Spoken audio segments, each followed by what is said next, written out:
बिहारी गोपीजनवल्लभ गिरिवरधारी जय राधा माधव कुंज बिहारी गोपीजनवल्लभ गिरिवरधारी यशोदा नंदन ब्रज जन रंजन यशोदा नंदन ब्रज जन रंजन यमुना तीरवनचारी यमुना तीरवनचारी जय राधा माधव कुंज बिहारी गोपीजन वल्लभ गिरिवरधारी हरे कृष्णा कृष्णा कृष्णा हरे हरे हरे राम राम राम हरे हरे हरे कृष्णा कृष्णा कृष्णा हरे हरे हरे राम राम राम हरे हरे श्री राधा गोविंद भगवान की जय श्री शुभम गाय की जय श्रीला प्रभुपाद जी की जय। ओम नमो भगवते वासुदेवाय ओम ओम नमो भगवते भगवते वासुदेवाय। वासुदेवाय। नमो भगवते वासुदेवाय ओम ओम नमो नमो भगवते वासुदेवाय। वासुदेवाय। ओम नमो भगवते वासुदेवाय ओम नमो भगवते नारायणं वासुदेवाय। वासुदेवाय।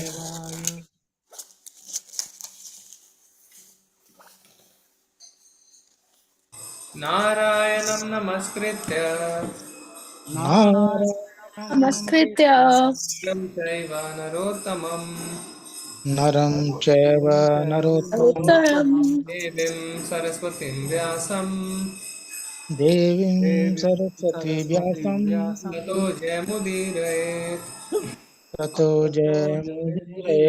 नष्टप्रायेषु भद्रेषु नष्टप्रायेषु नष्टप्रायेषु अभद्रेषु नित्यं भागवत सेवया नित्यं नित्यं भागवत भागवति सेवया सेवया भवति उत्तमा श्लोके भगवते भगवति उत्तमाश्लोके उत्तमश्लोके भक्तेर्भवति नैष्ठिकी। भक्तिर्भवति भक्तिर्भवति नैष्ठिकी। नैष्ठिकी।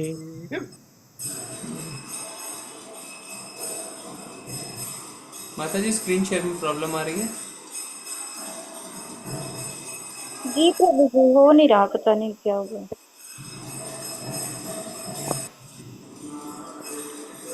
ठीक है, हम लोग श्लोक रेसिटेशन करते हैं इतने। समर्पिता माता जी आप कर सकते हैं। जी मैं करती हूँ। ठीक है, मैं इतने जब नेक्स्ट माता जी अगर कर पाए तो आप मुझे बोल दीजिएगा, नहीं तो समझ नहीं पाते हैं, वो स्क्रीन शेयर करते थे। चलिए श्लोक करते हैं। श्रीमद् भागवतम स्कंद 2 अध्याय 10 श्लोक संख्या 42। स एवेदं जगद्धाता स एवं जगद्धाता। स एवेदं जगद्धाता स एवेदं जगद्धाता। भगवान् धर्मरूपधृक् भगवान् धर्मरूपेन्द्र। भगवान् धर्मरूपधृक् भगवान् धर्मरूपद्रे। उष्णाति स्थापयन् विश्वम् उष्णाति विष्णम्। उष्णाति स्थापयन् विश्वम् उष्णाति स्थापने विष्णम्। वीर्यन्नरसुरादिभिः वीर्य नरसुराभिः। वीर्यन् नरासुरा विधिः वीर्यन्नरासुराभिः नरसुराधि स एवेदं जगद्धाता सा एवं इदं जगद्धाता जगद्धाता भगवान् धर्मरूपधृक् भगवान् भगवान् धर्मरूपेण नाति स्थापयन् विश्वम् स्वान् स्थापन् विश्ववेदक नरासुरादिभिः वीर्यनरसुराभिः स एवेदं जगद्धाता सा एवं जगद्धाता धर्मरूपधृक् भगवान् धर्मरूपधृक् नाति स्थापयन् विश्वम् उष्णाति स्थापयन् स्थापयन् विश्वम् विश्वम् नरसुरादिभिः तिर्यदयन् नरसुरादिभिः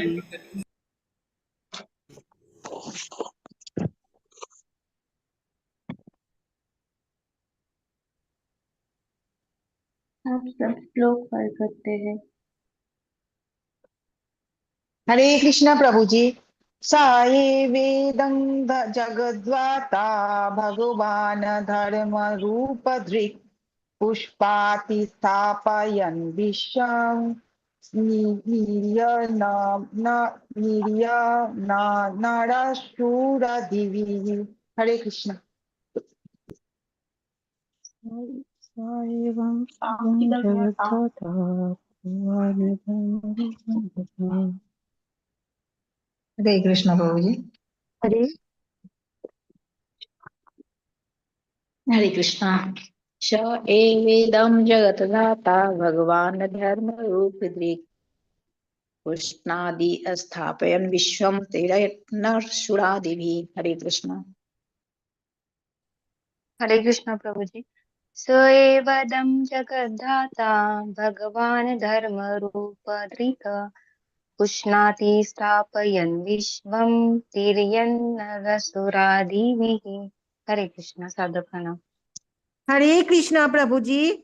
स एवेदं जगद्धाता भगवान् धर्मरूपधृक् पुष्पाणि स्थापयन् विश्वं त्रिरदन् सुरदाभिदिभिः। हरे कृष्ण। हरे कृष्ण प्रभु जी सादर प्रणाम। स एवेदं जगद्धाता भगवान धर्म रूप ध्रुव।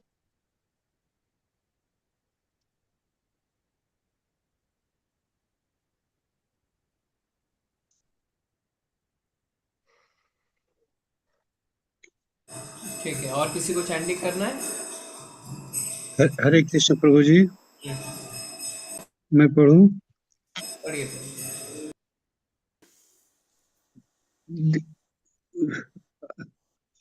स एवेदं जगद्धाता भगवान् धर्मरूपधृक् पुष्णाति स्थापयन् विश्वं त्रियं नरसुरादिभिः। हरे कृष्ण प्रभु जी। हरे कृष्ण प्रभु जी। सा एव इदं जगद्धाता भगवान् धर्म रूप धृता पुष्णाति स्थापयन् विश्वं त्रिरत्नसुराविदः। हरे कृष्ण। थैंक यू माता हरे जी। कृष्ण प्रभु जी सादर प्रणाम। स एवेदं जगद्धाता भगवान धर्म रूप ध्रुव पुष्णाति स्थापयन् विश्वं तिर्यन्नरसुरादिभिः। हरे कृष्ण। धन्यवाद सभी का। शब्दार्थ देखेंगे। सह वह एव निश्चय ही इदम यह जगत धाता संपूर्ण ब्रह्मांड के पालक भगवान धर्म रूप दृक धर्म का रूप धारण करते हुए पुष्णाति पालन करता है स्थापयन स्थापित करने के पश्चात विश्वम ब्रह्मांड को तीरयक मनुष्य से निम्न श्रेणी के जीव नर मनुष्य सुर आदि भी देवता रूप से। तात्पर्य अनुवाद और तात्पर्य श्रील प्रभुपाद के द्वारा। श्रील प्रभुपाद जी की जय।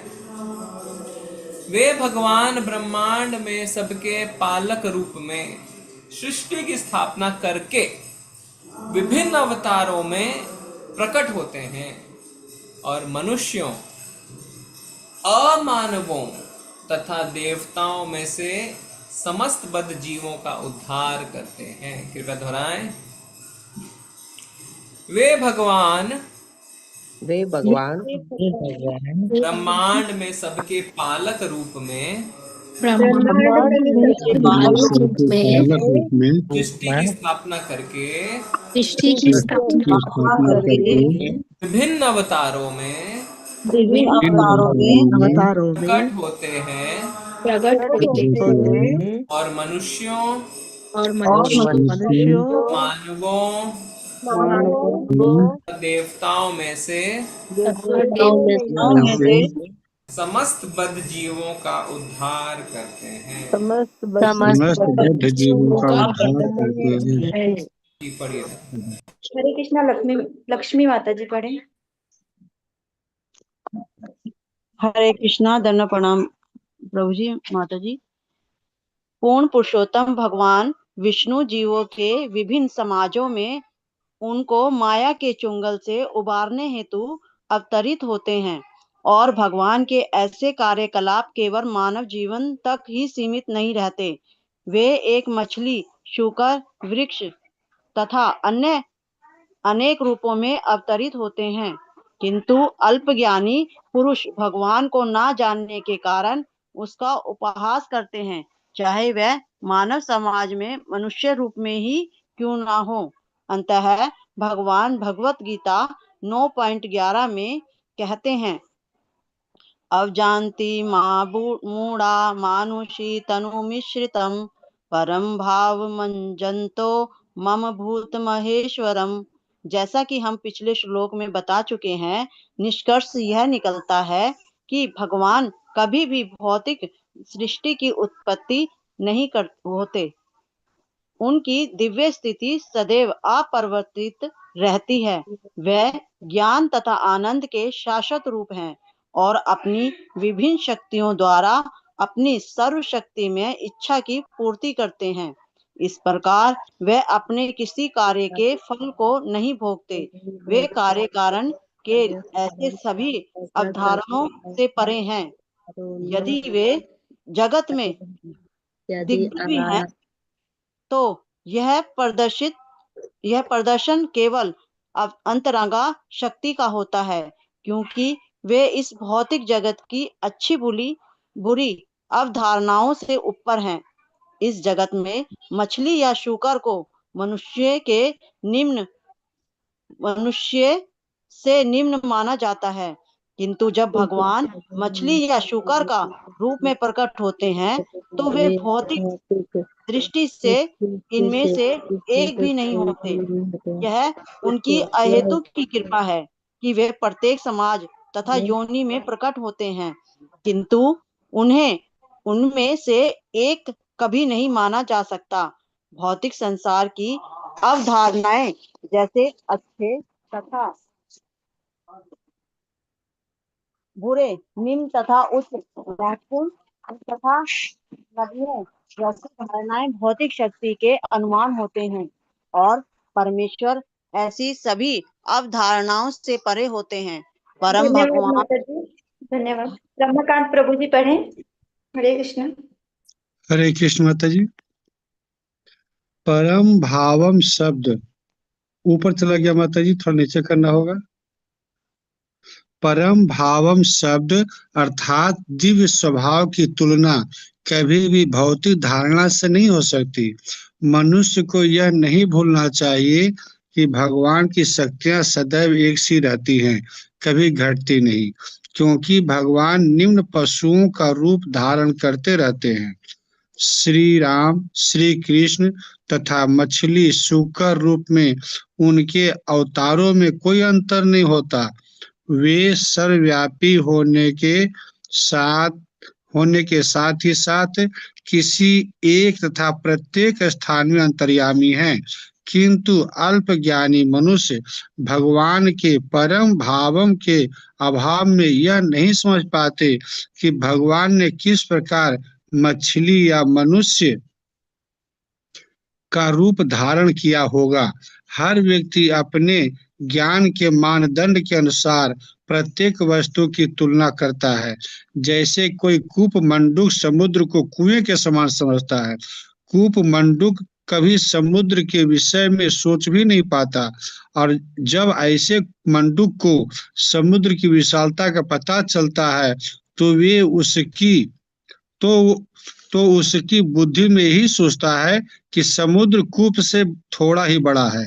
इस तरह जो ईश्वर के दिव्य विज्ञान को नहीं जानता वह मुश्किल से समझ पाता है कि भगवान विष्णु किस प्रकार जीवों के प्रत्येक समाज में समान रूप से प्रकट हो सकते हैं। धन्यवाद प्रभु जी।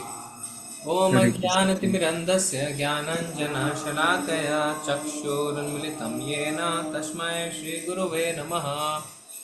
श्रीचैतन्यमनोभीष्टं स्थापितं येन भूतले स्वयं रूपा कदा मह्यं ददाति स्वपदान्तिकं।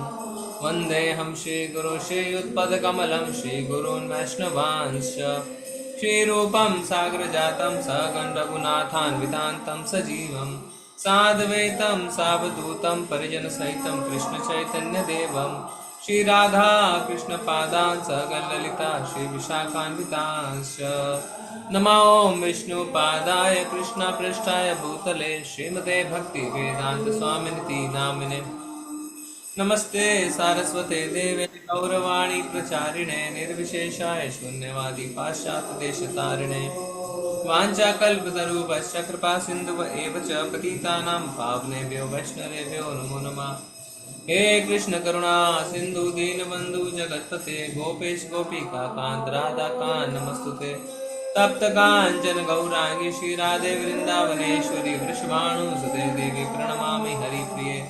जय हो श्री कृष्ण चैतन्य प्रभु नित्यानंदा श्री अद्वैत गदाधर श्रीवासादि गौर भक्त वृंदा। नमो महावदन्याय कृष्ण प्रेम प्रदायते कृष्णाय कृष्ण चैतन्य नामने कार्तिके नमः। हरे कृष्ण कृष्ण कृष्ण हरे हरे हरे राम राम राम हरे हरे। हरे हरे।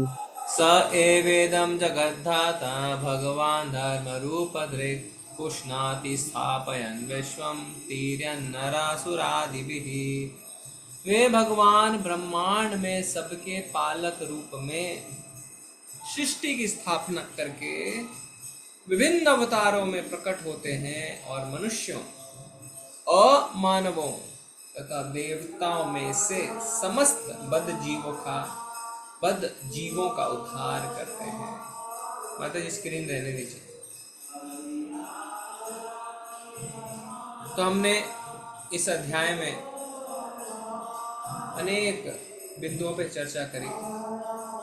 कल हमने चर्चा करी थी किस तरीके से हमारा मन जो है प्रकृति के साथ, प्रकृति के गुणों के साथ मिश्रित होता है और अलग अलग गतिविधियां करता है। किस तरीके से हर एक व्यक्ति का प्रधान, हर एक मनुष्य का प्रधान गुण रजोगुण होता है, पर इसका अर्थ ये नहीं कि दूसरे गुण से प्रभावित नहीं कर सकते।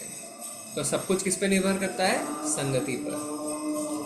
आज श्रील सुखदेव गोस्वामी परीक्षित महाराज को बता रहे हैं कि एक बार जब सृष्टि का निर्माण हो जाता है, ब्रह्मा जी जब सृष्टि का निर्माण कर देते हैं, तो अब पालन करने हेतु, मेंटेन करने हेतु भगवान स्वयं अलग अलग अवतार लेते हैं और फिर वो क्या करते हैं? उद्धार करते हैं, रिक्लेम्स, वापस ले जाते हैं। किसको?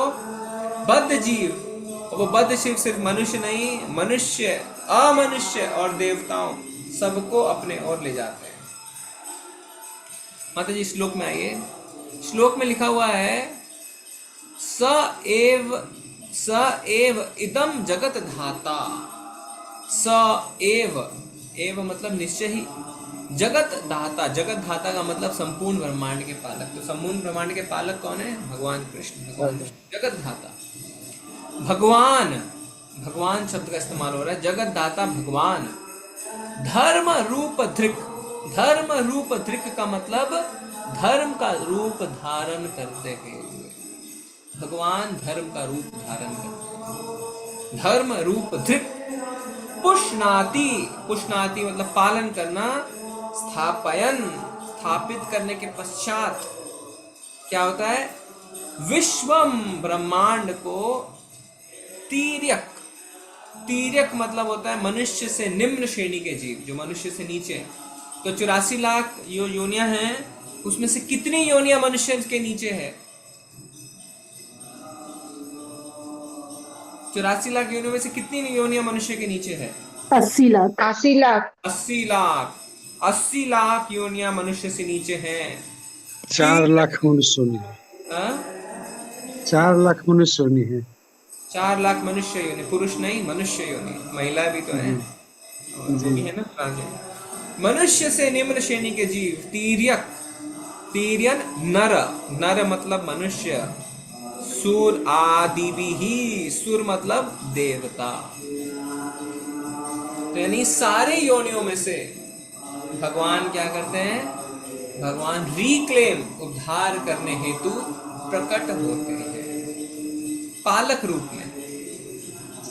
तो मतलब क्या समझ में आ रहा है? मतलब ये समझ में आ रहा है कि हम जो मनुष्य योनि में पृथ्वी में हैं, भगवान हमें वापस ले जाने के लिए उत्सुक हैं, हमारा उद्धार करने के लिए उत्सुक हैं। पर सबका उद्धार नहीं होता है। मतलब मान लीजिए, इसको ऐसे समझें कि जेल में कैदियों को भेजा गया और अब प्रधानमंत्री जो है वो कैदियों का उद्धार करने के लिए उत्सुक है और उनका उद्धार करने के लिए कैदी रूप में प्रधानमंत्री जेल में रहते हैं। अब सोच के देखिए,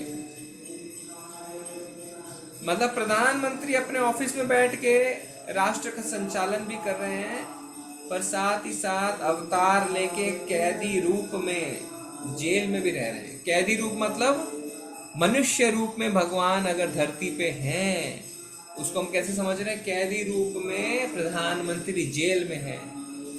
अब जेल में अगर कोई प्रधानमंत्री जाता है तो क्या होता है? अब जानंती माम मूढ़ा, मूढ़ा लोग सोचते हैं, बेवकूफ कैदी सोचते हैं कि देखो देखो प्रधानमंत्री भी जेल में आ गया। पर क्या वो प्रधानमंत्री जेल में कैदी रूप में गया है? नहीं, वो प्रधानमंत्री उस जेल में इसलिए गया है जिससे इतने सारे कैदियों में से वो जो अच्छे कैदी हैं उनका उद्धार कर सके। तो भगवान भी जब मनुष्य रूप में आते हैं, लोग उनका उपहास उड़ाते हैं, कहते हैं देखो अपने कर्मों की सजा भुगत रहे हैं। ऐसा नहीं है, भगवान कर्मों से परे हैं। भगवान के एक्शन का कोई रिएक्शन नहीं है। जैसे प्रधानमंत्री है ना, वो जेल में नहीं जा सकते हैं कैदी बन के, पर वो उद्धार करने के लिए आते हैं। तो वास्तव में हम जहाँ हैं वो एक सुधार घर है। सुधार घर है जहाँ से हमारी चेतना के अनुसार, हमारे स्वभाव के अनुसार, हमारे कर्मों के अनुसार हमें यहाँ से भगवान ले जा सकते हैं। ऐसा मत सोचिए कि अब तो उम्र कैदी मिल गई, अब तो कुछ भी नहीं हो सकता है, अब तो यहाँ से मर के ही निकलेंगे। अगर मर के भी निकल रहे हैं तो भगवान ये भी बताते हैं किस चेतना में मरना है, ये तो सीख लो। अच्छी चेतना में मरो कि दोबारा कैदी ना बनना पड़े। इसीलिए आप सोचिए भगवान की कृपा कि भगवान मनुष्य रूप में अवतरित हो रहे हैं। एक प्रधानमंत्री अगर कैदी रूप में जेल में जाए तो आप प्रधानमंत्री की उदारता पे विस्मित रह जाएंगे। कितना उदार प्रधानमंत्री है, देखो कितना अपने देश के वासियों के बारे में सोच रहा है, उनके उद्धार के बारे में सोच रहा है। उन्हें अभी भी मौका दे रहा है। क्रिमिनल हैं, उन्होंने समाज के प्रति गलत काम किया है, द्वेष रखा, सजा मिलनी चाहिए, पर फिर भी उसके बीच जाते हैं और कहते हैं चलो चलो अच्छे कार्य करो, हम आपका उद्धार करेंगे। सबका उद्धार नहीं किया जा सकता। अगर जेल में जाने के बाद भी कोई नहीं सुधरता है तो उसका उद्धार कैसे करेंगे प्रधानमंत्री? नहीं कर सकते हैं, क्योंकि वो फिर से बाहर निकल के उत्पात मचाएंगे। इसी तरीके से हम जो यहाँ पे उत्पाती आ गए हैं, अगर सबको भगवान अपने धाम ले जाएंगे, फिर से हम उत्पात मचाएंगे, वहाँ पे जाके फिर से द्वेष करेंगे। तो भगवान ऐसा नहीं चाहते। भगवान उनका उद्धार करने के लिए उत्सुक हैं जो अपने आप को परिवर्तित करने के लिए बड़े ही सिंसियरली, गंभीरता के साथ प्रयास कर रहे हैं, और उनकी मदद फिर भगवान करते हैं, क्योंकि अपने प्रयासों से भी हम सफल नहीं हो सकते। अगर आप देखें कैदी बहुत सिंसियरली बहुत अच्छे स्वभाव के साथ जेल में अपने दिन बिता रहा है, दी गई सजा को निभा रहा है, दी गए कार्य को पूरा कर रहा है, पर क्या वो अपने दम पे जेल से निकल सकता है? क्या वो बोल सकता है कि जेलर साहब, प्रधानमंत्री देखिए, मैंने पिछले 10 वर्ष पूरे अच्छी तरह बिताया है, अब मुझे निकाल दीजिए जेल से? वो नहीं निकालेंगे। जब तक उनकी इच्छा नहीं होगी निकालने की, तब तक नहीं निकालेंगे। जब तक प्रधानमंत्री की इच्छा नहीं होगी, जब तक जेलर की इच्छा नहीं होगी, तब तक नहीं निकालेंगे। इसी तरीके से हो सकता है इस बद्ध जगत में हम अच्छे मार्ग पर चल रहे हो, भक्ति के मार्ग पर चल रहे हो, प्रयास कर रहे हो, पर अपने दम पे आप ये नहीं कह सकते भगवान मुझे यहाँ से निकालिए। भगवान की कृपा की आवश्यकता है। अब भगवान क्या कहते हैं भगवद गीता में इसको लेके? मामेव ये प्रपद्यन्ते माया मेताम तरन्ति ते, देवी ये शागुणमयी मम माया दुरत्या। अपने दम पे नहीं निकल सकते दुरत्या, पर मेरी शरण में आओगे, अगर आप मेरी शरण में आते हो, उनको प्रार्थना करते हो, तो मैं आपका उद्धार कर सकता हूँ। तो वास्तव में हमारा उद्धार भी हमारी मर्जी से नहीं होता है। आप उसे ऐसा राइट नहीं ले सकते हैं, ये मेरा राइट है, नहीं, आपका राइट नहीं है। आप कार्य कर सकते हैं, पर अल्टीमेटली भगवान की कृपा के बिना आपका उद्धार नहीं हो सकता है। तो बताया जा रहा है कि भगवान का अवतार लेने का पर्पस क्या है? उद्देश्य है उद्धार करना, और उद्धार के लिए भगवान अलग अलग योनियों में आ जाते हैं। मनुष्य योनि में आ जाते हैं, सूकर योनि में आ जाते हैं, मछली योनि में आ जाते हैं, कछुआ योनि में आ जाते हैं। सूकर को देखते ही हम भगा देते हैं, पर अगर भगवान सूकर रूप में आए तो सोचिए आप, इतने उत्सुक है भगवान कि हमारा कल्याण हो सके। तो प्रभुपाद जी अपने तात्पर्य में समझा रहे हैं कि भगवान का श्री राम रूप, श्री कृष्ण रूप, सूकर रूप, मछली रूप सब बराबर है, क्योंकि वह सब भगवान ही है, साक्षात भगवान है। इसमें कोई डिफरेंस नहीं है। कई लोग नहीं समझ पाते हैं भगवान सूकर रूप में क्यों आए, भगवान मछली रूप में क्यों आए। भगवान सबका उद्धार करने के लिए उत्सुक हैं।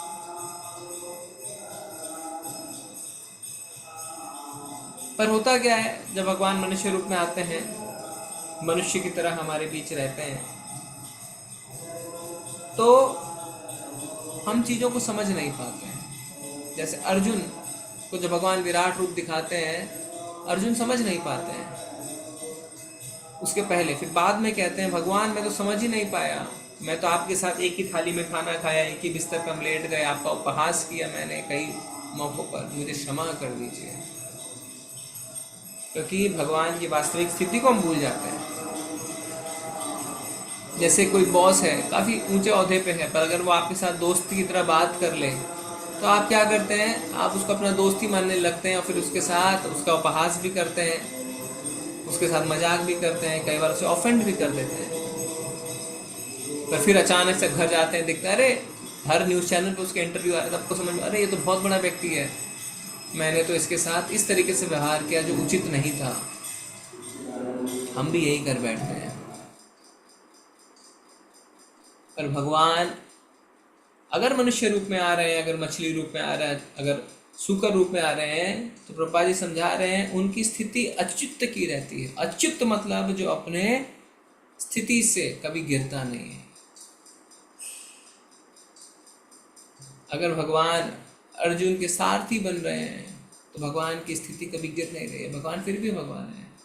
अगर भगवान सुदामा को अपने सिंहासन पर बिठा रहे हैं, फिर भी भगवान की स्थिति वैसी की वैसी बनी हुई है, भगवान अपनी स्थिति से गिर नहीं रहे हैं। अच्युत। तो शास्त्रों में से कई उदाहरण आते हैं जहाँ पे भगवान अपने भक्तों के लिए ऐसे ऐसे कार्य कर जाते हैं, हमें लगता है अरे ये क्या भगवान है, पर वास्तव में भगवान की स्थिति में कोई फर्क नहीं पड़ता है, भगवान गिरते नहीं हैं।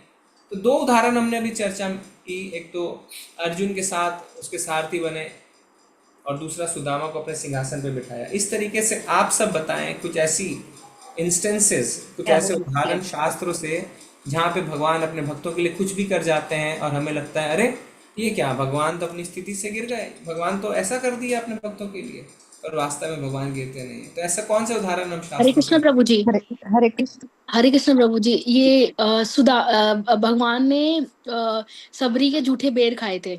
सबरी के झूठे भेर खाए थे, वेरी गुड। थोड़ा समझाएंगे उसको माता जी?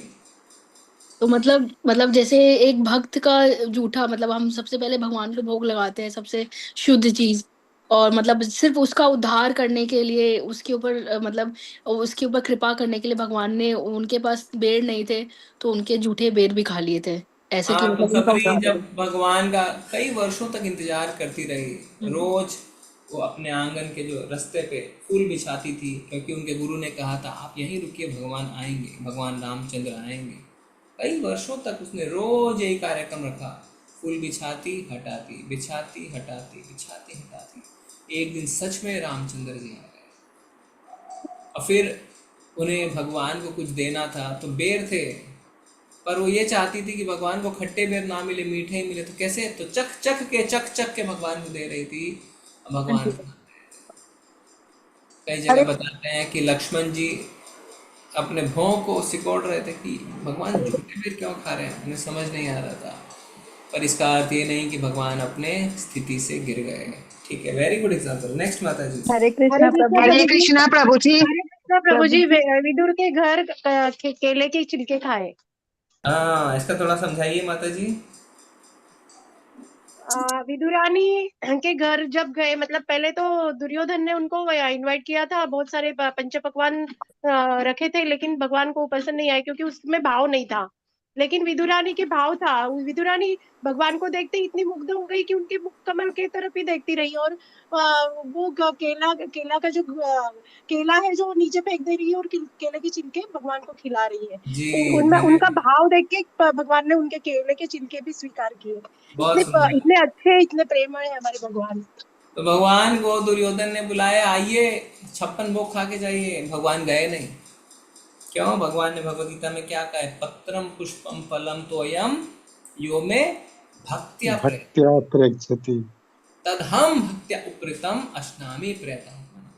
भक्ति भाव से मेरे को एक पत्र दे दो, तुलसी पत्र दे दो, पुष्प दे दो, जल दे दो, फल दे दो, मैं स्वीकार करूंगा। पर अगर भक्ति भाव नहीं है, आप 56,000 भोग लगाइए, भगवान स्वीकार नहीं करेंगे। तो भगवान जब विदुर जी के घर जाता है, तो विदुरानी भगवान को देख के इतनी मोहित हो जाती है भगवान के दर्शन करने में, कि उनको ध्यान ही नहीं रहता। केले छील के देती हैं, केले को फेंक देती हैं, छिलका खिला देती हैं, और छिलका भगवान खा भी लेते हैं। फिर जब विदुर जी आते हैं, बोला अरे ये क्या कर रही हो, केले को फेंक रही हो, केला के छिलका खिला रही हो। पर भगवान अति प्रसन्न रहते हैं।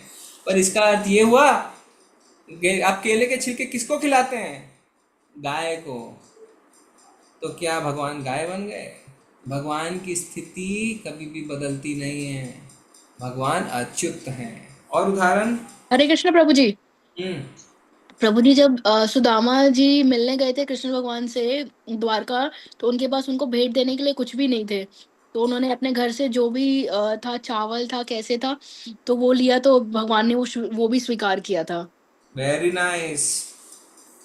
तो जब सुदामा जी तो आना ही नहीं चाहते थे, पर उनकी पत्नी उनके पीछे पड़ी थी, जाइए जाइए जाइए, इतनी गरीबी है, कुछ खाने को नहीं है, बच्चों का मुख देख के जाइए। जबरदस्ती वो जाने लगे, तो उनको लगा रहे मैं क्या लेके जाऊं। तो उनकी पत्नी ने उनको मुट्ठी भर तंडुल क्या दिए थे। दिया?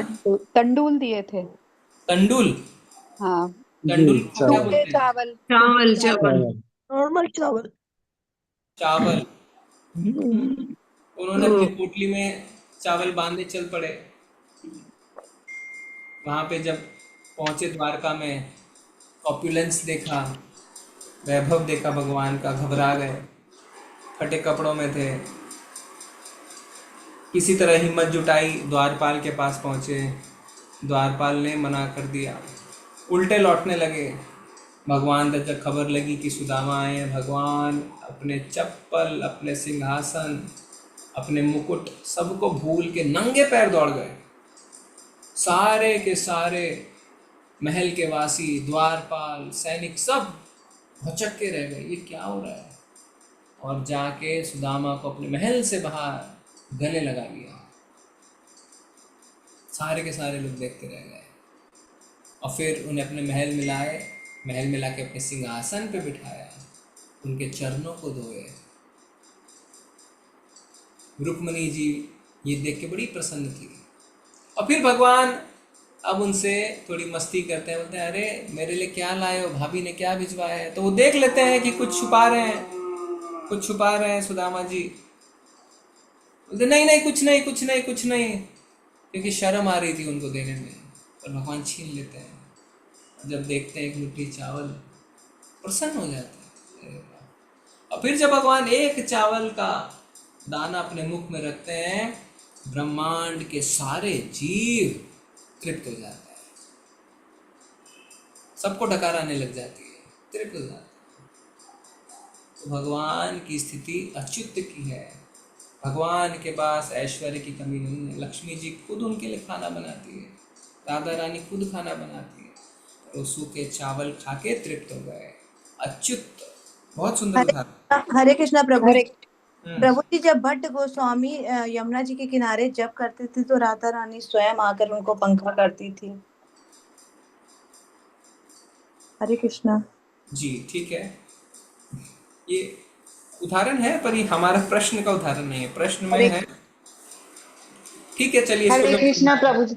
प्रभु जी जब और ये माधवेंद्र पुरी जब थे और उनके लिए भगवान ने खीर चोरी कर किया, तो खीर चोरी भगवान हो गए। लेकिन थैंक यू, वेरी गुड। थोड़ा समझाएंगे माता जी इस उदाहरण को। माधवेंद्र पुरी को आदेश दिया था भगवान ने कि जगह चंदन लेके आने के लिए, तो उन्होंने चंदन लेके आने के लिए गए थे। और उधर उनका मन था कि वो जो जिधर गए वो जगह मैं भूल गई, लेकिन वो जब उधर देखा कि उधर बहुत अच्छे से भोग लग रहा है खीर का, तो उनका मन में आया, ये विचार आया कि ये खीर कैसा टेस्ट है इसका, मैं इसको पाके भगवान को चढ़ाऊंगा।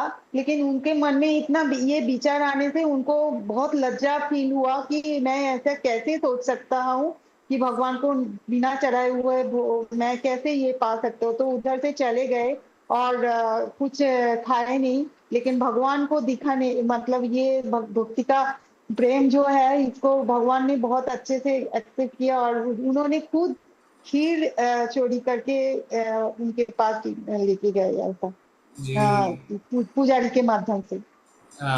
खुद ही खीर चोरी करी और उनको दिया। तो अभी आप चोरी करेंगे तो आपको चोर कहा जाएगा ना, और समाज में आप पे थू थू की जाएगी, बोलेंगे जो चोरी करते हैं। पर भगवान जब चोरी करते हैं तो भगवान की महिमा और बढ़ जाती है। जब कान्हा माखन चोरी करते हैं तो माखन चोर नाम से उन्हें पूजा जाने लगता है। भगवान की स्थिति गिरती नहीं है, भगवान की महिमा और बढ़ जाती है। अच्युत जी, और उदाहरण हरे कृष्ण प्रभु जी। हरे प्रभु कृष्ण जी, प्रभु जी। जब भगवान जी अर्जुन हरे जी कृष्ण प्रभु जी। सारथी बने, तो अर्जुन जी जैसे पैर से उनको इशारा करते थे कि इधर रथ लेके जाओ, उधर रथ लेके जाओ, तो पैर उनके कंधों पे लगाते थे, तो क्योंकि वो भक्त थे तभी वो उनके सारथी बने। जी, तो हमने सारथी का उदाहरण लिया, माता जी ने उसको और समझाया कि अब देखेंगे युद्ध में जब युद्ध लड़ा जाता है तो पूरी जो सिचुएशन है वो इतनी ज़्यादा टेंस्ड रहती है, समय की कमी रहती है, तुरंत फैसले लेने होते हैं। तो जो पीछे रथ पे बैठा है, जो युद्ध कर रहा है, वो इतना समय नहीं निकाल पाता कि वो कहे अरे बाएं लो, अरे दाएं लो, नहीं, उसकी आवाज़ ही नहीं सुन पाएगा सारथी। तो कंधे पे पैर मारा जाता है, बाएं कंधे पे पैर मारते हैं तो रथ को बाईं ओर लेके जाते हैं, दाहिने कंधे पे लात मारते हैं दाहिने। तो भगवान सारथी थे और अर्जुन की लात खा रहे थे। तो आप देखिए, पर इसका अर्थ क्या हुआ? इसका अर्थ ये हो गया कि भगवान अपने पोजीशन से गिर गए। अच्युत जी, माता जी धन्यवाद। और हरे कृष्ण प्रभु जी। एक बताना चाहता हूँ मैं जी। जैसे द्रौपदी जी के यहाँ जो गए थे पर भगवान कृष्ण के बुलाने पर, दुर्वासा ऋषि जो गए थे उनकी परीक्षा लेने, तो उस उनके बर्तन से साग खाए थे, जूठन साग जी। तो ये उदाहरण आ सकता है इसमें जी। तो किसके बर्तन से खाए थे? द्रौपदी जी के बर्तन से। द्रौपदी जी के बर्तन से, ठीक है। अच्छा उदाहरण दिया प्रभु जी ने, मैंने सुना नहीं है पर प्रभु जी ने बताया। ठीक है, धन्यवाद। हरे हरे कृष्णा प्रभु जी। प्रभु जी अभी अभी प्रभु जी जो बोला उसको थोड़ा मैं डिटेल्स में बोलना चाहती यस हूँ। Yes yes yes. हाँ तो एक बार क्या हुआ था, वो जब पांडव वनवास में थे तो पांडव का दोपहर का टाइम था, पांडव का पूरा खाना हो गया था, लेकिन दुर्योधन पांडव लोगों को नीचा दिखाने के लिए दुर्वासा जी को आमंत्रण किया और बहुत सारे मुनि ऋषियों को भी आमंत्रण करके बुलाया। और जब पांडव ने जाना कि दुर्वासा मुनि आ रहे हैं तो वो लोग बहुत फॉल्स पोजीशन में पड़ गया, क्या होगा। तो तब ये द्रौपदी ने भगवान कृष्ण को याद किया। कृष्ण जी इधर आए और बोला कि तुम्हारे में चावल, हाँ चावल है कुछ। तो द्रौपदी ने जाके देखा एक ही चावल का दाना था। तो उस एक चावल, झूठा चावल भगवान ने खाया और दुर्वासा मुनि और उसके सारे जो मुनि ऋषि थे उनका पेट पूरा भर गया। और ये भगवान कृष्ण ने भीम को बोला कि तुम जाओ दुर्वासा मुनि को बुलाओ खाने पे। तो भीम जब गए तो दुर्वासा मुनि सोचा कि इतना भरपेट में कैसे हम लोग कैसे जाएंगे पांडवों के पास, इससे अच्छा है तो हम लोग इधर से चले जाए बोल के दुर्वासा मुनि ऋषि के साथ उधर से चले गए और पांडव लोग बच गया उस पोजीशन में। जी मेरे को याद आ गया, आपने जब अच्छे से बताया। तो दुर्वासा मुनि जब कहीं जाते थे तो अपने 10,000 शिष्यों के साथ जाते थे। तब उन जब पता चला कि वो आ रहे हैं और यहाँ पे कुछ भी नहीं था खाने के लिए, भगवान को उन्होंने याद किया और भगवान ने कहा, जैसा माता जी ने बताया, क्या बचा है। तो एक झूठे बर्तन से एक दाना चावल खाया और सारे लोग तृप्त हो गए। दुर्वासा मुनि और सारे 10,000 उनके शिष्य तृप्त हो गए। तो इसका मतलब ये नहीं कि अगर भगवान ने वो झूठा खा लिया तो भगवान के अपने पोजीशन से गिर गए। भगवान अच्युत है। जी थैंक यू माता जी। और बताइए। प्रभु जी वो अक्षय पात्र था ना कि जिसमें भोजन खत्म नहीं होता। जी जी अक्षय पात्र थे। जी धन्यवाद माता जी। और क्या उदाहरण है। हरे कृष्ण प्रभु जी। गोप जी सखाओं के साथ कृष्ण जो प्रभु जी। भगवान की लीला थी वो जिसमें ब्रह्मा जी भी मोहित हो गए थे कि जब वो गोप जी सखा उनके घर से खाना लाते थे गोचारण के टाइम पे, तो भगवान उनसे छीन छीन के उनका सूखा रूखा जो खाना लाते थे वो खाते थे। और उनमें से एक कथा जी मंगल उनके जो सखा थे कि उनकी माँ जब उनको छाछ देती थी तो भगवान उनके छाछ को छीन के पीना चाह रहे थे। और जब छीन के पीना चाह रहे थे तो उनके मुंह में वो सब छाछ थी और मधुमंगल के मुंह में उन्होंने पलट दी वो, और मधुमंगल के मुंह से फिर भगवान के मुंह में पलटी गई। तो भगवान मतलब अपने सखाओं के साथ अपने भक्तों के साथ इस प्रकार की लीला कर रहे थे कि उससे ब्रह्मा जैसे जो प्रथम जीव हैं वो भी मोहित हो गए कि ये भगवान कैसे हो सकते हैं। जी ये भगवान कैसे हो सकते हैं। बहुत ही सुंदर। उस लीला को कहते हैं ब्रह्म विमोहन लीला। तो भगवान फिर क्या करते हैं, ब्रह्मा जी सारे गोपों को किडनैप कर लेते हैं और अपने साथ रख लेते हैं। और भगवान क्या करते हैं, क्योंकि अब चिंता की बात है, भगवान खुद ही अपने आप को एक्सपैंड करके सारे गोपों में एक्सपैंड कर लेते हैं और फिर घरों में चले भी जाते हैं। किसी को क्या शायद 1 वर्ष तक पता भी नहीं चलता है कि ये तो हमारे पुत्र नहीं है, ये तो भगवान श्री कृष्ण। फिर जब ब्रह्मा जी देखते हैं अरे ये क्या हो रहा है नीचे, तब उन्हें समझ में आता है, फिर वो भगवान के आगे प्रार्थना करते हैं। धन्यवाद माता जी, बहुत ही सुंदर। तो यहाँ पे भगवान अगर अपने भक्तों का अपने दोस्तों का झूठा खा रहे हैं, ब्रह्मा जी सोच रहे हैं ये भगवान कैसे हो सकते हैं। भगवान क्या तो इतना ऐश्वर्य है, लक्ष्मी जी इंतजार कर रही है कुकिंग करने के लिए, राधा रानी इंतजार कर रही है कुकिंग, और भगवान यहाँ पे अपने दोस्तों का झूठा खा रहे हैं। भगवान अपनी स्थिति से गिरते नहीं है, भगवान है अच्युत। और कोई उदाहरण है किसी के पास? तो अब प्रश्न ये उठता है। हरे कृष्ण प्रभु जी। हरे जी कृष्ण प्रभु जी।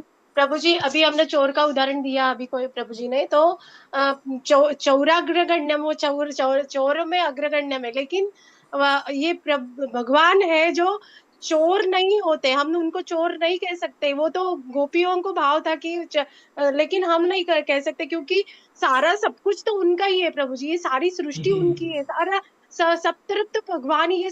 हमारा क्या है यहाँ पर, हमारा तो कुछ भी नहीं है, तो हम कहाँ से चोर कहेंगे, हम चोर तो हम है। Yes very good. अपनी चोर तो चीजों हम को हैं। इस्तेमाल करना चोरी नहीं है, चोर तो हम है। तो वो तो अपने खुद की चीजों को इस्तेमाल कर रहे, तो वो चोर कहाँ से हो गए? वो तो धन्यवाद, हमारे कलमश चुरा ले, वही बहुत है प्रभु जी हमारे लिए। धन्यवाद, बहुत ही सुंदर, धन्यवाद माता जी। अब प्रभु एक प्रभु को कहते हैं चित्त चोर, क्योंकि वो गोपियों का चित्त चुरा लेते हैं। जी माता जी। अब प्रश्न ये उठता है कि भगवान ऐसा करते क्यों हैं? ऐसी परिस्थिति पैदा ही क्यों होती है कि जहाँ पे दूसरों को संशय में हो आने लगे कि भगवान ये कर क्या रहे हैं? क्यों भगवान सबरी के झूठे बेर खा रहे हैं? क्यों केले के छिलके खा रहे हैं? क्यों सुदामा जी के सूखे चावल खा रहे हैं? क्यों माधवेंद्र प्रभु के लिए खीर चोरी कर रहे हैं? क्यों कंधे पे लात खा रहे हैं अर्जुन के द्वारा?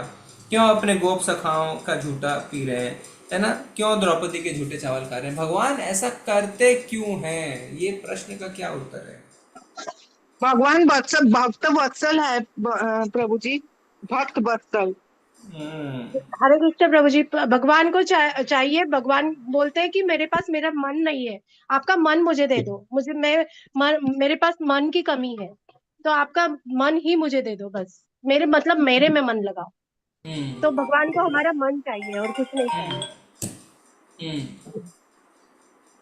इसलिए ठीक है। भगवान ये सब तो करते हैं कि हमारा मन उनमें लगे, बोल के हमारे उद्धार के लिए आते हैं, हमारा ये दूर करने के लिए आते हैं भगवान, हमारे से वे मिलने के लिए, खेलने के लिए आते हैं।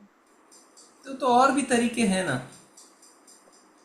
हरे कृष्णा प्रभु जी, भगवान बोलते हैं कि मैं भक्तों के अधीन हूँ। भगवान बोलते हैं कि मैं भक्तों के अधीन हूँ। कौन? दीपा माता जी आपने बताया? हाँ जी प्रभु जी। जी, भगवान कहते हैं मैं भक्तों के अधीन हूँ। हम भक्त पराधीना। Very nice. और क्योंकि अगर आप देखें तो परिस्थिति से बाहर आने की और भी चीज, जैसे फॉर एग्जाम्पल दुर्वासा मुनि जब आते हैं तो भगवान तुरंत क्या कर सकते थे? बहुत सारा खाना प्रकट कर सकते थे। सुदामा के सूखे चावल लाए, सुदामा के सूखे चावल की जगह भगवान उसको एक सुंदर से पकवान में बदल सकते थे, पर भगवान ऐसा नहीं कर रहे हैं। भगवान उस दयनीय स्थिति को अपना के वास्तव में उसको सेलिब्रेट कर रहे हैं। भगवान केले के छिलके को खा रहे हैं, तो भगवान तो वो भी कर सकते थे, केले को छिलके को वापस केले में बदल सकते थे और केला खा सकते थे, पर ऐसा नहीं कर रहे हैं। भगवान उस परिस्थिति को स्वीकार कर रहे हैं। क्यों कर रहे हैं भगवान ऐसा? तो माता जी ने कहा भगवान भक्तों के अधीन है। और क्या उदाहरण है? हरे कृष्ण प्रभु जी, भगवान अपने भक्तों को कभी भी अपनी भगवत्ता नहीं दिखाना चाहते, ऐश्वर्य नहीं दिखाना चाहते। ऐश्वर्य नहीं दिखाना चाहते। हरे कृष्ण प्रभु जी, भक्त भगवान के भगवान भक्त के वश में होते हैं। हाँ ठीक है, भगवान भक्त के वश में होता है। ओके, और ठीक है, और कोई बताएंगे कुछ? ठीक है, माता जी ने बहुत सुंदर एक पॉइंट बोला, भगवान भक्तों को अपना ऐश्वर्य नहीं दिखाना चाहते। देखिए, मानिए आप एक अरबपति व्यक्ति हैं, अपने आप को आप थोड़ी देर के लिए मुकेश अंबानी मान लीजिए। आपका ड्राइवर है, 20, 30, 40 सालों से आपके यहाँ सेवा कर रहा है, वो आपको अपने घर बुलाता है, आप उसके घर जाते हैं, मुकेश अंबानी हैं आप, और वो आपके लिए खाना बनाता है, उसकी पत्नी आपके लिए खाना बनाती है, पर वो खाना आपको बिल्कुल पसंद नहीं है।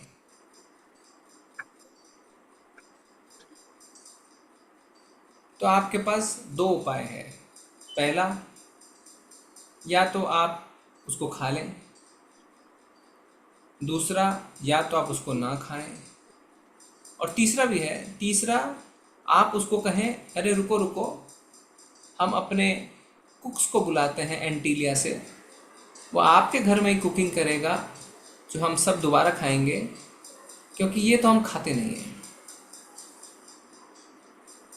ठीक है, तो आपने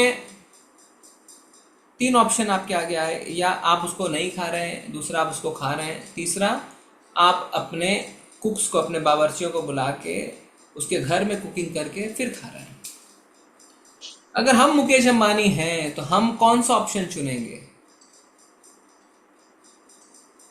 ज्यादातर लोग कौन सा ऑप्शन चुनेंगे?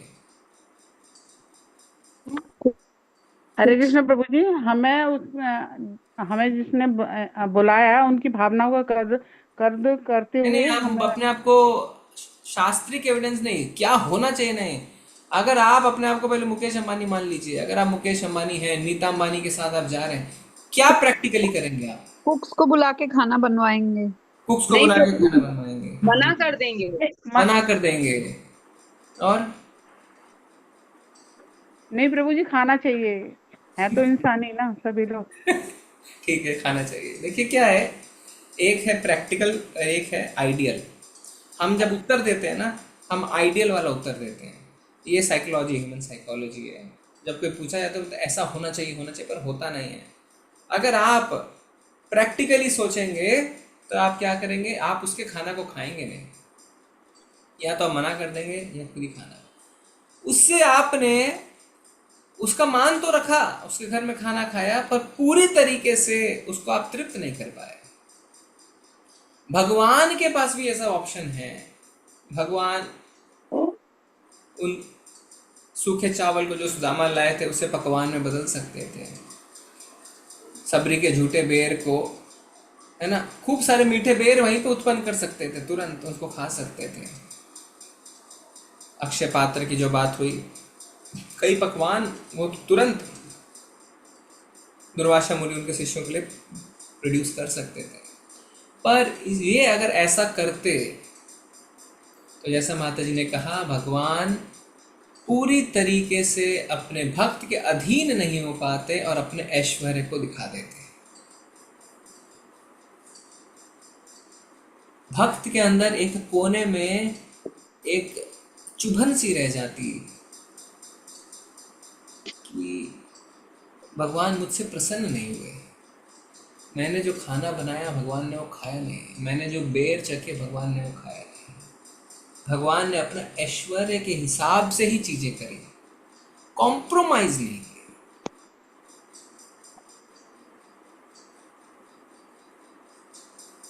भगवान ऐसा नहीं करते। भगवान इस हद तक भक्ति के अधीन हो जाते हैं कि आप शर्मिंदगी में रो पड़ेंगे। भगवान ये क्या कर रहे हो आप, ये सूखे चावल मत खाओ प्लीज। आप रिक्वेस्ट करते रह जाएंगे ये मत खाइए, वो खा लेंगे। उल्टा है, आप रिक्वेस्ट करते रह जाएंगे। जैसे विदुर जी का, ये क्या कर रही हो विदुरानी, छिलके खिला रही हो, भगवान उसको खा रहे हैं। आप पूरी तरीके से भाव विभोर हो जाएंगे और पूरी तरीके से शरणागत हो जाएंगे, क्योंकि भगवान ने ऐसा कुछ कर दिया जिसमें आप पूरी तरीके से अब आपकी शुद्धता होगी कि ये क्या कर डाला भगवान ने। मतलब मुझ जैसे व्यक्ति के लिए, देखिए भक्त की हमेशा ये भावना रहती है, मुझ जैसे व्यक्ति के लिए भगवान ने इतनी अहेतु की कृपा दिखा दी। उस समय सोचिए आप पूर्ण शरणागति ले लेंगे भगवान की, पूर्ण शरणागति।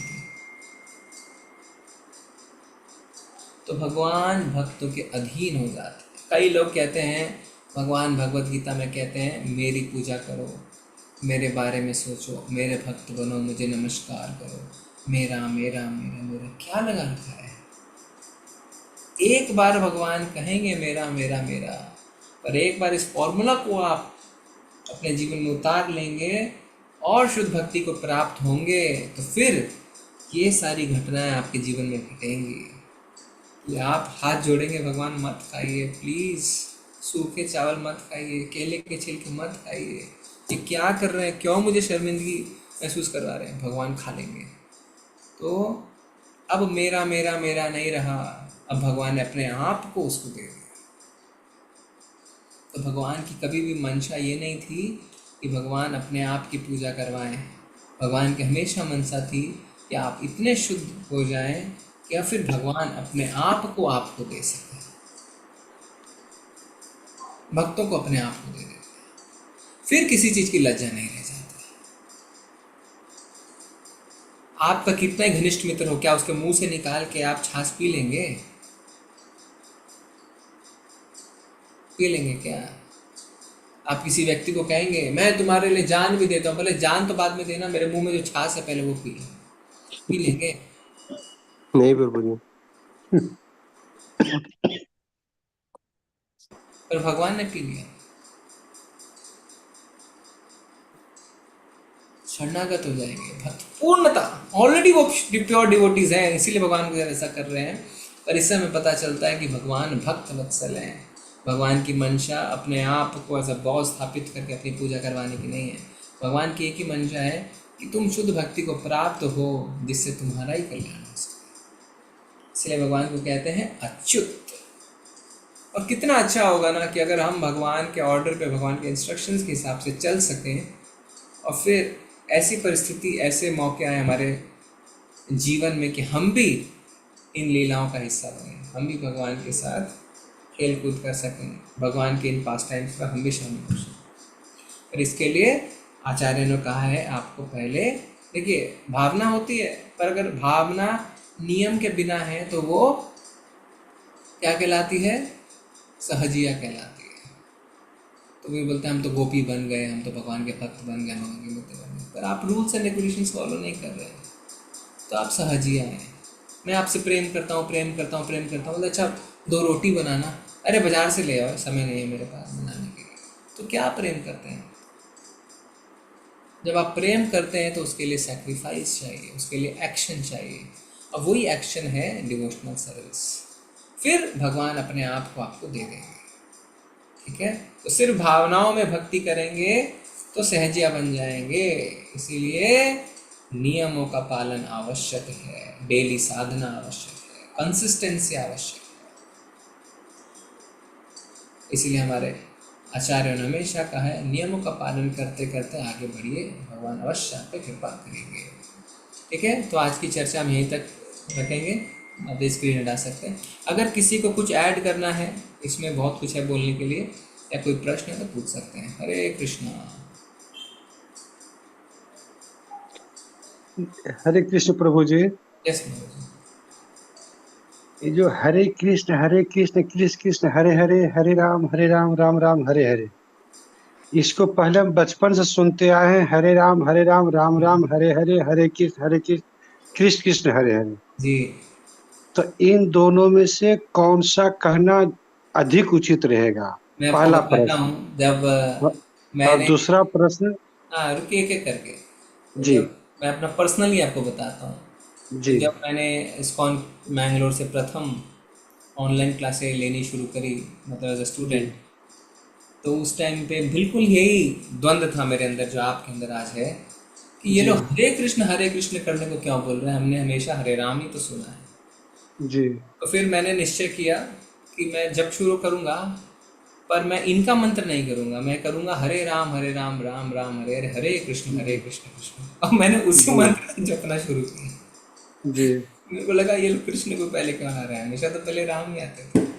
जी पर ऐसी कृपा बनी भगवान की कि जब आप देखिए लगातार मंत्र का जप करते जाएंगे तो एक समय के बाद आप भूल ही जाएंगे पहले राम है कि पहले कृष्ण। जैसे मरा मरा मरा मरा मरा बोलते हैं, मरा बोल रहे हैं, राम बोल रहे हैं, समझ नहीं आता है। तो पहले राम बोले, पहले कृष्ण बोलते, समझ नहीं आता है। फिर भगवान ने थोड़ी बुद्धि ये खोली कि जब किसी परंपरा की शिक्षाओं को हम अपने जीवन में उतारना चाहते हैं तो एक बार उसे 100% स्वीकार करके देखना चाहिए। मतलब कोई डॉक्टर के पास आप गए, डॉक्टर ने कहा ये दवाई लीजिए और 5 दिन जब तक आप एंटीबायोटिक खा रहे हैं कुछ खट्टी चीजें ना खाएं। आपने दवाई तो ली पर खट्टी चीज आप खा रहे हैं, दवाई का पूरा असर नहीं होगा। कम से कम उन 5 दिनों को आप खट्टी चीजें रोक दें, आप देखेंगे दवाई का पूरा असर हो रहा है। तो जब किसी संप्रदाय में कोई शिक्षा मिल रही है, उसको पूर्णतः अपने जीवन में इफेक्टिव होने के लिए उसको 100% नियमों के साथ मानना शुरू करिए। कुछ लेंगे, कुछ नहीं लेंगे, कुछ लेंगे, मिलेगा रिजल्ट, पर धीरे धीरे मिलेगा, पूरा नहीं मिलेगा। तो एक बार चलो हम इसको अपना के देखना चाहते हैं, हम देखना चाहते हैं भगवान के नाम से क्या होता है। तो जो बोल रहे हैं उसको पूर्णतः फॉलो करिए। कौन सा आपने कोई कॉन्ट्रैक्ट साइन कर दिया है? कोई कॉन्ट्रैक्ट तो साइन नहीं किया है। जिस दिन इच्छा नहीं उस दिन बंद कर दीजिए। हमको नहीं समझ में आ रहा है, पर कम से कम 5 महीने, 6 महीने, 10 महीने, 1 साल जो बताया जा रहा है उसको पूर्णतः बिना प्रश्न किए, बिना दिमाग लगा एक बार फॉलो करिए, फिर उसके रिजल्ट्स को देखिए। अगर रिजल्ट समझ में आता है तो फॉलो करते रहिए, नहीं समझ में आता है तो छोड़ दीजिए। ना आपसे कोई पैसे मांग रहा है, ना आपने किसी को पैसे दिए, ना आपको कोई सजा मिलने वाली है। ये तो पूर्णतः वॉलेंटरी है, भक्ति पूर्णतः वॉलेंटरी है। आप आज छोड़ सकते हैं, तुरंत छोड़ सकते हैं, कुछ इसमें लेना देना नहीं है। पर जब फॉलो कर रहे हैं तो पूरी तरीके से फॉलो करिए। और इसका रीज़न भी है कि कलयुग में भगवान श्री कृष्ण का नाम पहले लेने के लिए चैतन्य महाप्रभु ने कहा है कि पहले भगवान श्री कृष्ण का नाम लेना है, फिर राम का नाम लेना है। ठीक है। अच्छा, इसी में प्रश्न ये है, इसमें जो हरे राम जो ये राम जो है, ये दशरथ नंदन राम है या श्री कृष्ण के बड़े भाई बलराम राम है? जी देखिए, ये तो परशुराम भी हो सकते हैं, है ना, खाली हाँ, हाँ जी, तो क्योंकि राम 3 राम थे। जी जी जी, हमें राम कहा गया है। राम एक्चुअली क्या है? राम भगवान के वैभव को रिप्रेजेंट करता है। राम रमैति, तो इसको आप रामचंद्र के भाव से सोचिए, परशुराम के भाव से सोचिए, बलराम के भाव से सोचिए, ज्यादा फर्क नहीं पड़ता है। ऐसा बताया नहीं गया है कि ये राम मतलब दशरथ नंदन राम है ऐसा, पर कई बार सीनियर डिवोटी बताते हैं क्योंकि हरे शब्द हम इस्तेमाल करते हैं, तो हरा का मतलब होता है राधा रानी।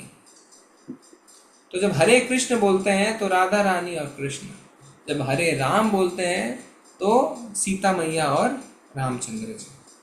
ठीक है, ऐसा मतलब हरे का अर्थ सीता भी हो गया और राधा रानी भी हो गई जी। और जब ये पूरे मंत्र का जो अर्थ है वो है कि भगवान मुझे अब अपनी सेवा में लगाइए। ठीक है जी, धन्यवाद प्रभु जी। हरे कृष्ण। हरे कृष्ण प्रभु जी।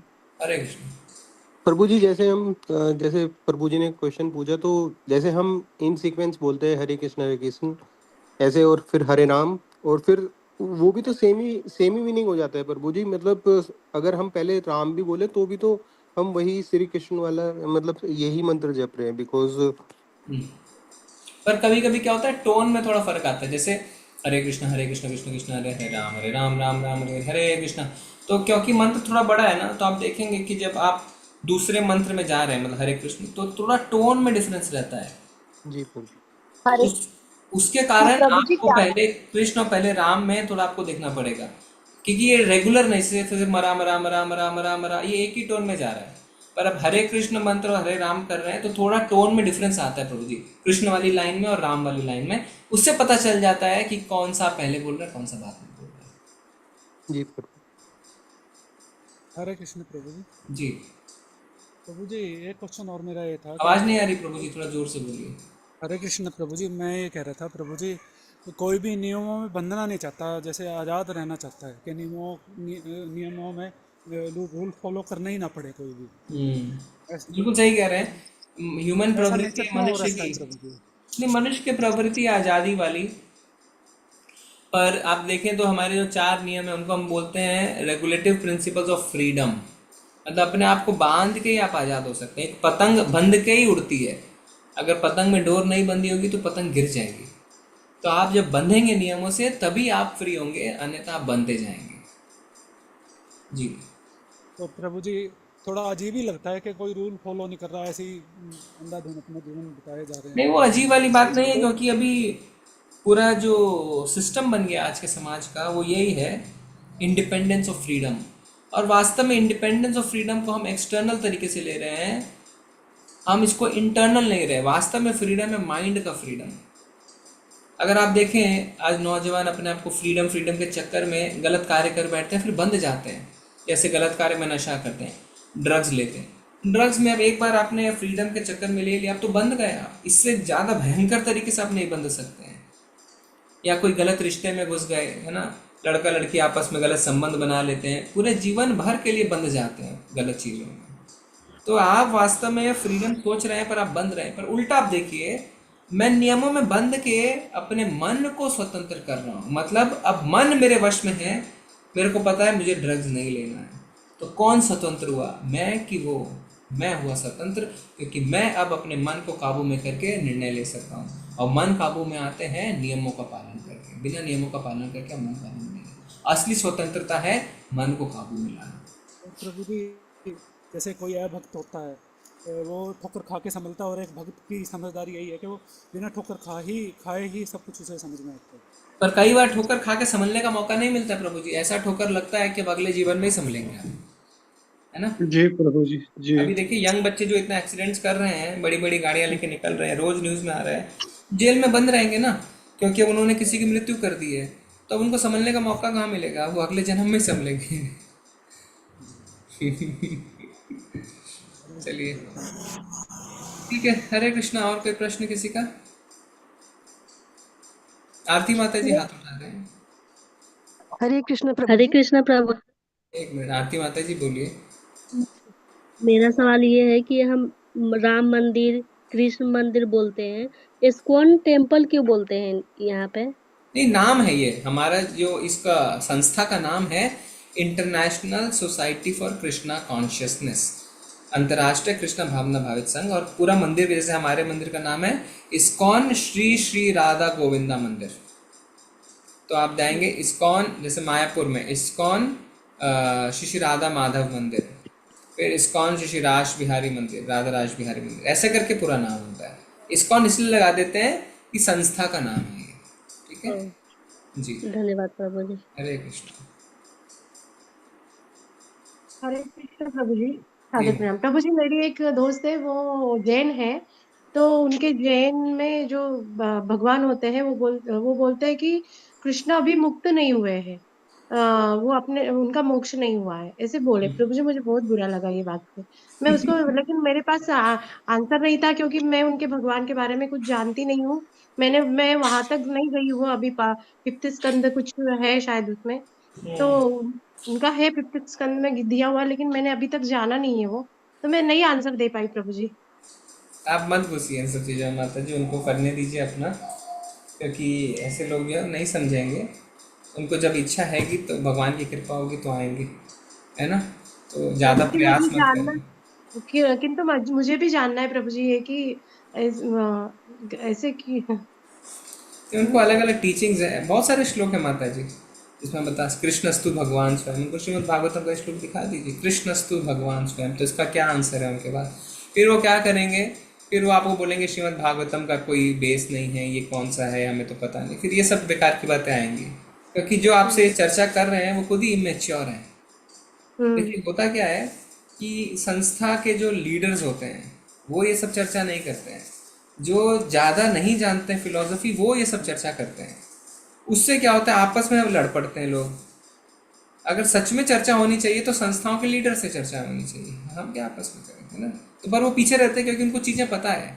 उनको पता है कि वो ये डिबेट जीत नहीं पाएंगे, इसीलिए वो डिबेट नहीं करते हैं। तो हमें भी इन सब चीज़ों से दूर रहना ही अच्छा है, क्योंकि फिर क्या होगा, लड़ाइयाँ होंगी माता जी।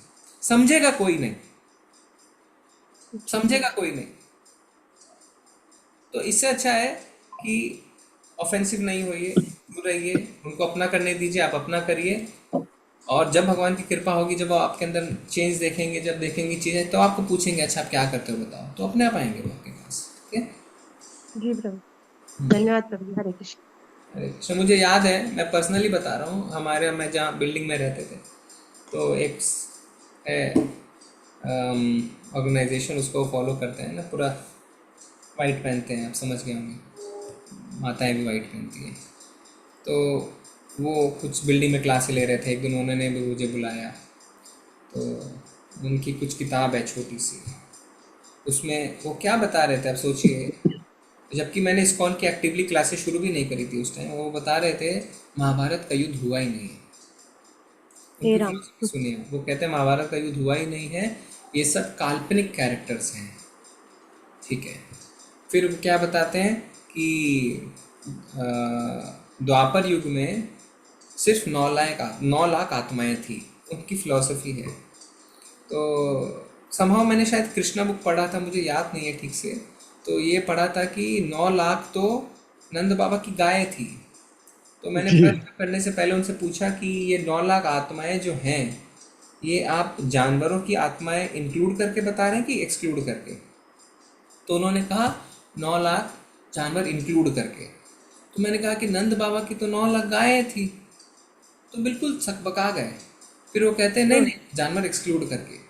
पर ये पूछ तो लिया मैंने, और कुछ और भी 7-8 लोग 10 लोग बैठे थे। उसके बाद उन्होंने मुझे अपने दुश्मन की तरह देखना शुरू कर दिया, क्योंकि वो सहन नहीं कर पाए, क्योंकि वो 20 साल से जिस फिलॉसफी को फॉलो कर रहे हैं, जिससे जुड़े हुए हैं, जिसका प्रमोशन कर रहे हैं, एक 2-3 सेकंड में, 4 सेकंड में उनका पूरा बेसिक्स हिल गया एक बार, है ना, एक तरीके से। क्योंकि वो स्टैंड नहीं कर सकते हैं। जो थोड़ा सा भी प्रभुपाद की किताब पढ़ ले और उनसे थोड़ी बात कर लो, स्टैंड नहीं कर सकते हैं। पर जिस चीज़ को लेकर पूरा जीवन निकाल दिया, अब उस चीज़ को छोड़ नहीं पा रहे हैं। इतनी मैच्योरिटी नहीं है उनके अंदर इस बात को एहसास करने की हम गलत चीज़ कर रहे हैं, अब इससे निकल जाओ। नहीं, इसको एक कहते हैं, ये इफेक्ट है जिसमें आपने एक बार फैसला ले लिया, अब आपको पता भी है आपने गलत किया, फिर भी आप उसको कंटिन्यू कर रहे हैं, क्योंकि आप दुनिया को ये नहीं बताना चाहते हैं आपने गलत फैसला लिया। तो ये गड़बड़ हो जाती है चीज़ों को लेके। फिर मैंने देखा कि ऐसा हो गया, ऑफेंसिव हो गए बहुत ज़्यादा, और फिर डायरेक्टली कहते नहीं थे, पर उन्होंने कई बार नुकसान पहुंचाने की भी कोशिश करी। तो मेरे को ये लगा कि ये लोग सुन नहीं सकते हैं, तो इनको स्पेशली जो नीचे लगे, तो उनको बता के लाभ नहीं है, उनको बता के लाभ नहीं है। अपने मुंह से डायरेक्ट नहीं बताएं। हाँ, अगर थोड़े ओपन है, उनको भगवद गीता की कॉपी दे दी, कृष्ण बुक की कॉपी दे दी, खुद पढ़ सकते हैं। और जब आपको लगता है थोड़ा सरेंडर के मोड में है, तब आप हल्का हल्का बता सकते हैं, अन्यथा तो वो पूरी लड़ाई के लिए रेडी रहते हैं। तो ऐसा है। अब वो अपने फाउंडर को शिव जी बताते हैं, है ना। तो एटलीस्ट इस्कॉन में फाउंडर को भगवान नहीं बताया जाता है। देखिए, इसलिए ये सारी चीज़ें हैं कि बुद्धिमान व्यक्ति इस्कॉन से जुड़ता है। कोई भी नहीं चाहता है कि किसी संस्था के फाउंडर को भगवान बताएं। तो भगवान के सेवक हैं, इतने इंटेलिजेंट लोग हैं और कहते हैं भगवान के सेवक है। आपको लगता है हाँ, ये हम्बल लोग हैं, ये अच्छे लोग हैं, गलत नहीं कह रहे हैं। और फिर भगवान के ऑपुलेंस को आप देखिए, इस्कॉन के मंदिरों में भगवान का ऑपुलेंस को देखते ही बनता है, पर जो उसके लिए जिम्मेदार हैं, अध्यक्ष हैं, उपाध्यक्ष हैं, सेक्रेटरी, वो साधारण जीवन जी रहे हैं पूरी तरीके से। तो इसका मतलब वो फिलॉसफी समझ चुके हैं कि हम भगवान के सेवक हैं, है ना जी। और अपने जीवन में उन्होंने उसको उतार लिया है। धन्यवाद प्रभु। हरे कृष्ण। चलेंगे फिर आज हम।